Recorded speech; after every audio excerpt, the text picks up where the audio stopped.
Hello YouTube, I'm Chantel and this is my channel Mommy Mode. Welcome. Today in Mommy Mode we're going to be discussing homeschooling in the state of South Carolina. So let's get into it. So basically in the state of South Carolina you have three options to homeschool. We're going to go over the options and a lot of the information is repetition, so at the end I'll try to just point out the main differences for each option. So for option 1, you can homeschool under the school district. In the state law reads that the instruction must be approved by the District Board of Trustees, which meets the following standards. 1, the parent must have a high school diploma or GED. The instruction days must be 4.5 hours long, excluding lunch and recess, so not including lunch and recess, in 180 days. The curriculum includes but not limited to reading, writing, math, science, social studies, and for grades 7 through 12, composition and literature. As evidence of instruction, the parent must maintain a plan book with sample of work, a portfolio, a record of evaluations of academic progress. Also, the student must have access to a library under the first option.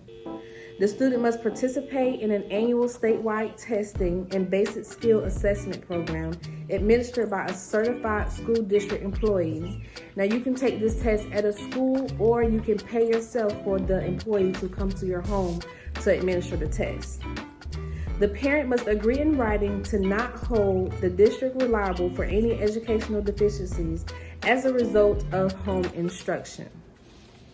Also in option 1, if at any time the district determines the parent is not maintaining standards, they will grant you 30 days to correct the problem. If you are starting with a first grader in option 1, they must be tested for readiness by the state board to determine if the first grade or kindergarten curriculum should be used. Last but not least, in option 1, if a parent is denied permission to begin or continue homeschool, this can be appealed. So it's just a little bit of information of what the law states for option 1.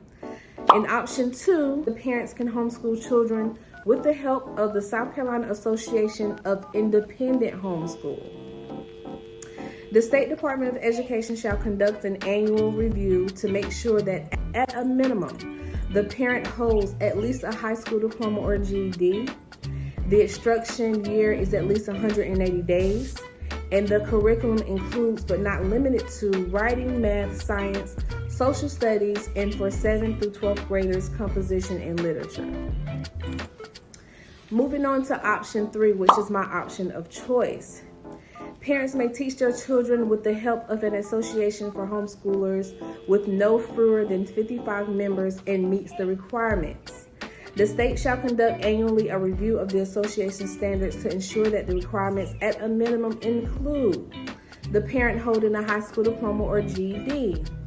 The instruction year is at least 180 days.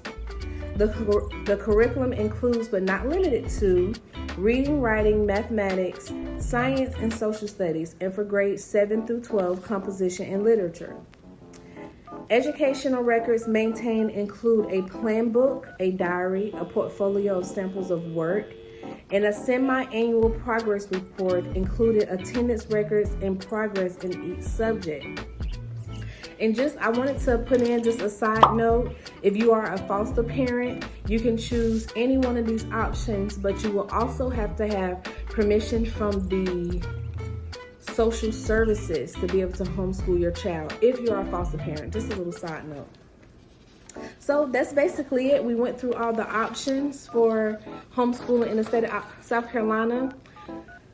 The main differences is for option 1, you're actually homeschooling with the district, and so the children have to take the statewide test. They have to have access to a library, which all children basically have access to a library. And the student must participate in the annual statewide testing. So that's basically one of the main things for option 1. And for option 2, you're homeschooling with the South Carolina Association of Independent Homeschool. And for option 3, you're homeschooling with any association with no fewer than 55 members. So that's our video for today. If anybody have any questions, just leave comments. Be sure to like, share, and subscribe. I will be linking all the information for this video in the comments. And thank you so much for watching. Until next time, see ya.